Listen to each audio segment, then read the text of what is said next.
আগের পার্টে তো তোমরা দেখেইছো আমরা কামাখ্যা এসেছি। তো কাল দুপুরে বাড়ি থেকে বেরিয়ে একদম ভোরবেলা পৌঁছোই, আর রুম খুঁজতে খুঁজতে হয়ে যায় সকাল। আমরা একটা ক্যাম্পে স্টে করেছি, সেখানে আমরা ফ্রেশ হয়ে নিই, আর ক্যাম্প থেকেই দেওয়া হচ্ছিল খাবার।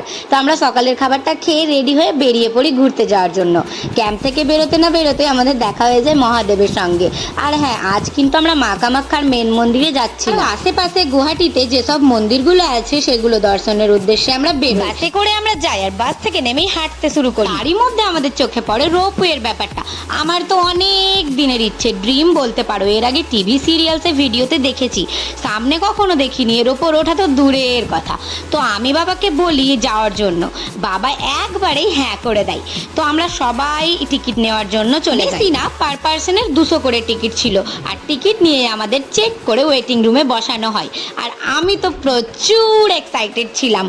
লিফটে করে চলে যাই টপ ফ্লোরে, যেখান থেকে রোপওয়েটা স্টার্ট। এর মধ্যে একবারে 19 জনের বেশি যাওয়া যাবে না, আর আমরা ছিলাম 11 জন। আমরা সবাই একবারেই উঠে পড়ি।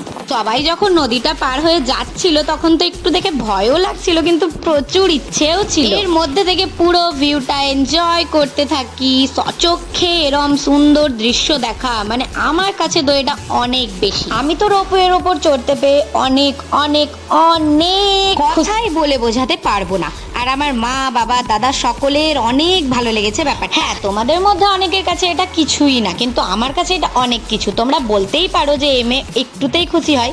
হ্যাঁ, আমি অল্পতেই অনেক খুশি থাকি। আর এই ভিউটা যে কি মারাত্মক সুন্দর লেগেছে আমার যে কিছু বলারই নেই। এখানে বেশ কিছুটা ফটোস ক্লিক করি আমরা। তো আমরা রোপওয়েতে করে নদীর ওপারে গিয়ে 3-4টে মন্দির দেখেছিলাম, যেগুলোর নাম আমার ঠিক মনে নাই, কিন্তু বাইরে থেকেই দেখতে হয় আমাদের, কারণ অম্বুবাচীর জন্য সমস্ত মন্দির বন্ধ। আর আমরা ওপারটা একটু ঘুরে দেখি, আর আমার প্রিয় কাঠগোলাপ এনে দেয় মা। তারপর হাঁটতে হাঁটতে চলে যাই নদীর পাড়ে, আর আমরা লঞ্চের টিকিট নিয়ে নিই আর লঞ্চের অপেক্ষা করতে থাকি। আর এই যে ভাগীরথী চলে আসে। আরে আরে আমি না, লঞ্চটার নামই ভাগীরথী, আর আমার নাম দেখে তো আমার মনটা একদম খুশি হয়ে যায়। আর এখানে আমার ছোটদাকে দেখাচ্ছিলাম আর বলছিলাম যে দেখ তোরা আমার নামে লঞ্চে উঠবি। আর এই তো আমরা সুন্দর দৃশ্য দেখতে থাকি, আর আমরা এত আনন্দ করছি যে খাওয়ার কথাটা ভুলেই গিয়েছি। সেই সকালে খেয়েছি আর সন্ধে হতে চলেছে, কারো খিদেই পাইনি। আজ আর কোনো মন্দির দর্শন হলো না আমাদের। তো আমরা লঞ্চ থেকে নেমে গুয়াহাটিতে বাসে উঠে পড়ি। বাসে করে চলে আসি আমরা ক্যাম্পে। আর দুপুর থেকে আমরা কেউ কিছুই খাইনি, আর এখানে এসে দেখি যে রাতের খাবারটা দেওয়া হচ্ছে। তো আমরা আর দেরি না করে ফ্রেশ হয়ে খাবারটা খেয়ে নিই, আর খাবার খেয়েই আমরা ঘুমিয়ে পড়েছিলাম। তো চলো দেখা হচ্ছে পার্ট 3-তে। টাটা।